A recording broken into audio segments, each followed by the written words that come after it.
लाखों मवेशियों का समस्या भी बार बार दिखाई दे रहा है। हाल ही में कबाड़ी व्यवसाय मवेशियों का दुर्दशा देखे, इससे पहले मजदूरों का, इससे पहले कईयों का, और मधेश आंदोलन से पहले तो काफ़ी कई तरह के जो कर्मचारी भी हैं लेकिन थोड़ा नीचे स्तर में हैं, उनका भी समस्याएं काफ़ी हैं। और असंगठित होने के कारण उन लोगों को यहाँ शासन प्रशासन के द्वारा कई तरह से दबाने का कोशिश किया जाता है। वो लोग पार्टी ऑफिस में आते हैं, वो लोग कई जगह मिलते भी हैं। मैंने ज़्यादातर लोगों को रोते धोते हुए भी देखा है, कोई लोग साहस के साथ प्रदर्शन भी करते हैं। इस तरह से कई तरह की घटनाएं हुई और लोग ज़्यादातर असंगठित हैं। तो हम लोगों ने, पार्टी ने इस विषय पर व्यापक विचार विमर्श की।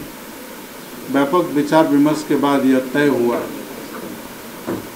कि काठमांडू वैली में रहने वाले मवेशियों का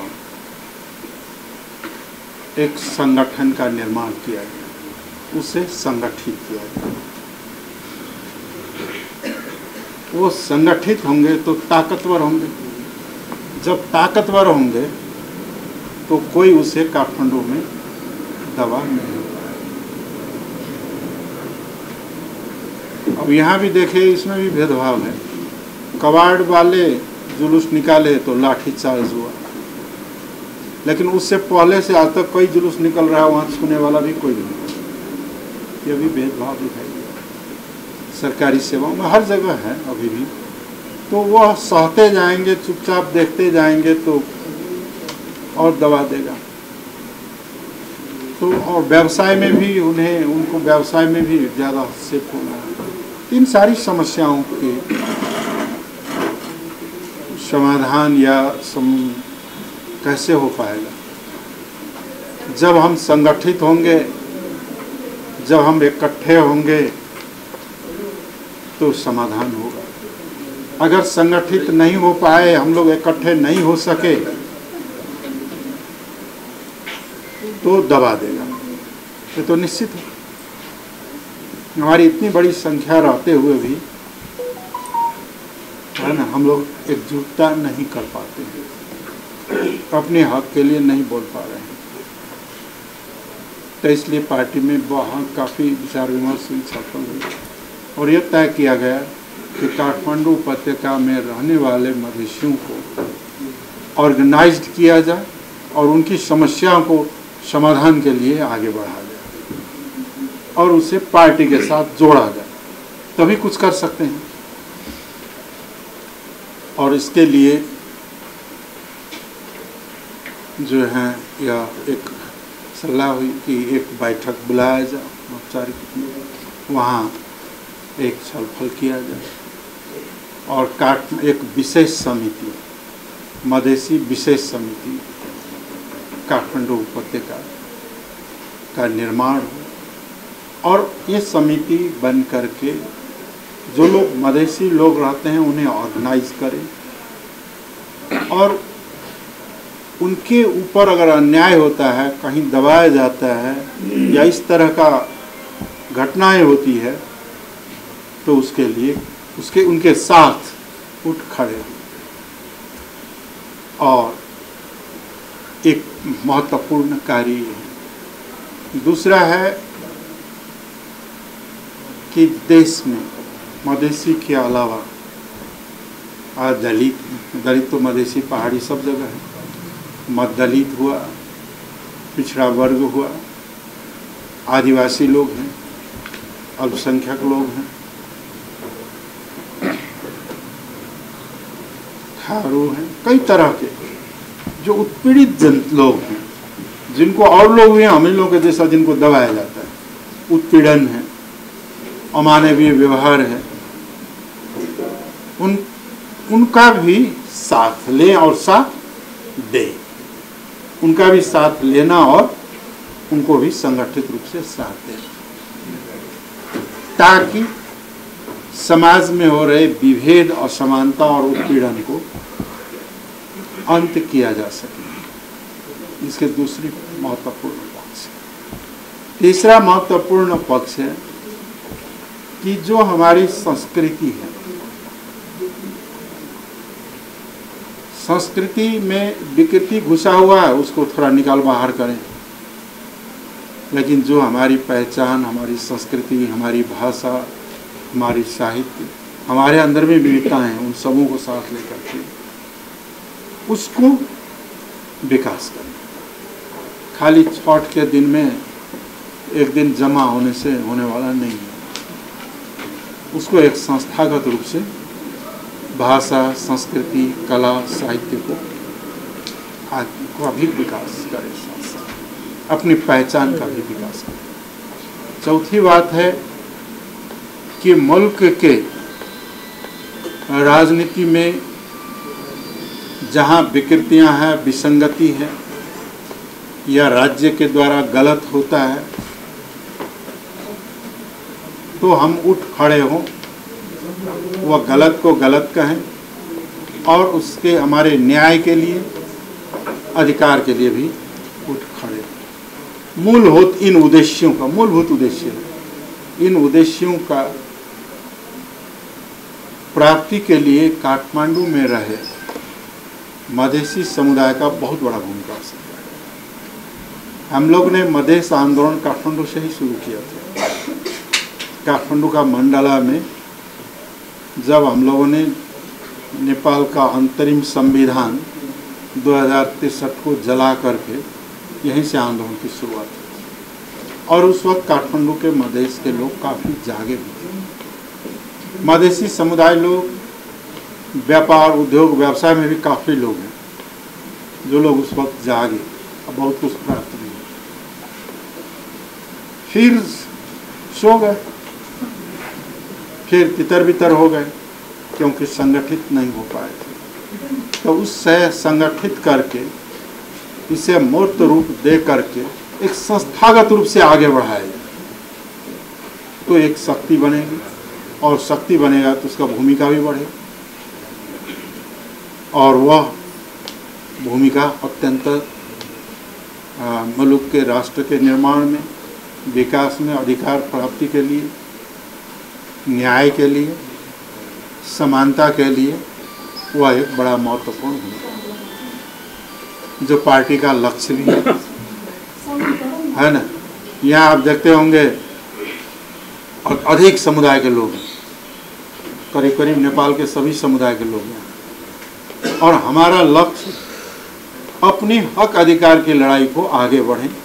जो उत्पीड़ित वर्ग और समुदाय हैं उनको भी साथ लेके चलें। एक समुदाय दूसरे समुदाय से लड़ना नहीं है, एक समुदाय दूसरे समुदाय से हाथ मिला के आगे बढ़ना है और लड़ना अन्याय के खिलाफ है।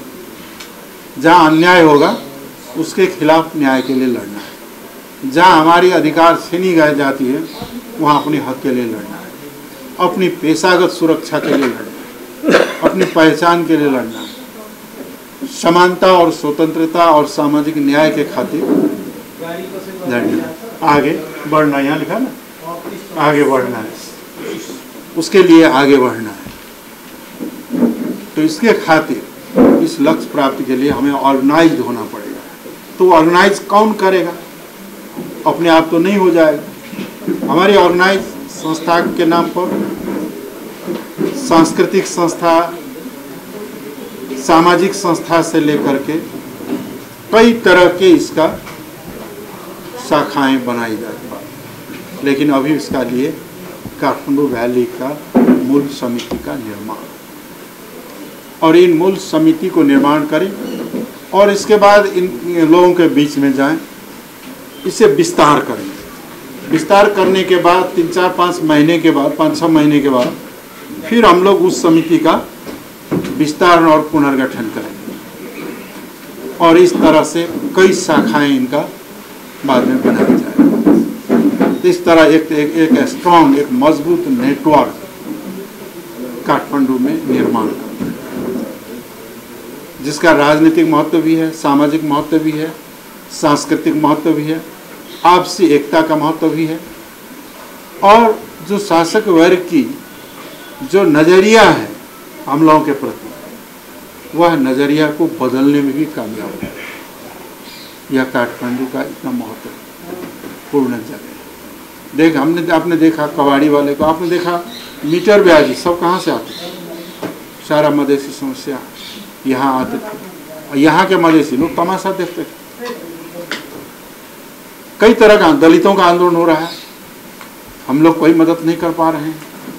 पिछड़ा वर्ग की बातें हो रही, हम लोग मदद नहीं कर पा रहे हैं। अन्य समुदाय जो शोषित पीड़ित लोग हैं, उपेक्षित लोग हैं, वो अगर उनके ऊपर अन्याय हो रहा है तो सभी के ऊपर अन्याय हो रहा है। उनका अधिकार उल्लंघन तो सभी का अधिकार उल्लंघन है। ये मान करके जो है न्याय के खातिर, सुशासन के खातिर, है ना, मुल्क की समृद्धि के खातिर और अपने हक अधिकार के खातिर, अपनी भाषा, संस्कृति, साहित्य और कला का उत्थान और अपनी पहचान के खातिर, पहचान और पहुंच के लिए, अधिकार के लिए हमें उठ खड़े होना जरूरी है। और इसके लिए संगठित होना जरूरी है। काठमांडू में लोग अगर असंगठित रहेंगे तो कहाँ किसको किधर दबा दिया जाएगा कोई पता नहीं, पता भी नहीं चलेगा। जिनकी आवाज़ें भी होगी, छोटी मोटी आवाज़ें होगी, उसके महत्व भी नहीं रहेगी।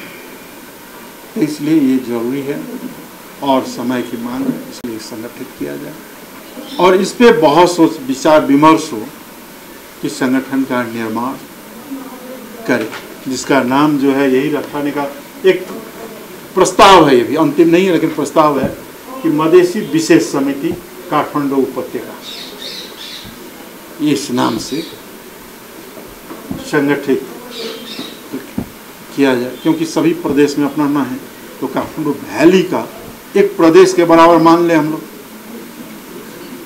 है ना। कर्णाली प्रदेश का जनसंख्या 16 लाख है, तो एक प्रदेश है। हम लोग यहाँ बहुत बड़ी संख्या में है। टेम्पोररी रहने वाले समेत जोड़ दे तो हम लोग काफ़ी बड़ी संख्या है। यहाँ घर बार बना के रहने वाले भी संख्या बहुत बड़ी है। तो उसकी भी ताकत वो तभी संभव होगा जब हम लोग यहाँ संगठित हों। तो इस संबंध में अब विचार विमर्श हो, छलफल हो और एक समिति का निर्माण करें और वह समिति अपना कार्य को फैलाए, है ना, काठमांडू में संगठित करें और कार्यक्रम सब करें। एक और बात है ना, यह आषाढ़ 28 गते, इसी आषाढ़ 28 गते अमृत भोग में आप सब लोग आएंगे उस दिन, और अब ये निमंत्रण हुआ, सब लोग आएंगे उस दिन। उस दिन जो एक परिसंघ है, वो परिसंघ है थारू, दलित, अल्पसंख्यक समुदाय, पिछड़ा वर्ग का एक परिसंघ है जो शोषित पीड़ित आदिवासी, वो परिसंघ का आयोजन, एक बृहत्तर आयोजन जो नेपाल के राजनीति में सबसे पीछे, आर्थिक रूप से पीछे, सामाजिक रूप से अवहेलित, राजनीतिक रूप से पीछे जो वर्ग हैं अभी, उन वर्गों को जो है एक कार्यक्रम हुआ था बीरगंज में, बहुत विशाल कार्यक्रम हुई। और दूसरा कार्यक्रम जो है 28 गते आषाढ़, आप लोग डायरी में नोट कर लें, और वहाँ आएंगे अमृत भोग में करीब 12 बजे के आसपास। तो पहले ये संगठन का अभी हम लोग खाली वो सूचना जरा सी जानकारी के लिए, तो हम लोग पिछड़े वर्ग जो दबाया गया है, जो दबा हुआ है, उनको उनकी हक के लिए लड़ रहे हैं, और जो मधेसी समुदाय यहाँ रह रहे हैं उनकी अपनी पहचान, संस्कृति, स्थान और अधिकार के सवाल भी, सभी बातों को लेकर के तभी हम आगे बढ़ सकते हैं जब हम संगठित होंगे। तो संगठन निर्माण के लिए ये मधेसी विशेष समिति बनाना, काठमांडू उपत्यका एक उस निर्माण की ओर विचार विमर्श हो, छलफल हो और एक समिति निर्माण करे, ताकि वह अभी का तदर्थ होगा प्रारंभिक समय, और एक निर्माण हो जाने के बाद, बेहतर हो जाने के बाद फिर इसे पुनर्गठन करके तब एक मजबूत समिति का निर्माण की जाएगी। अभी हमें कार्य का शुरुआत करना है। स्टार्टिंग करने के लिए एक समिति का निर्माण हो और सभी आए हुए सभी साथियों को, है ना, जय मातृभूमि, जय मधेश का बताऊँ। आप सबको धन्यवाद।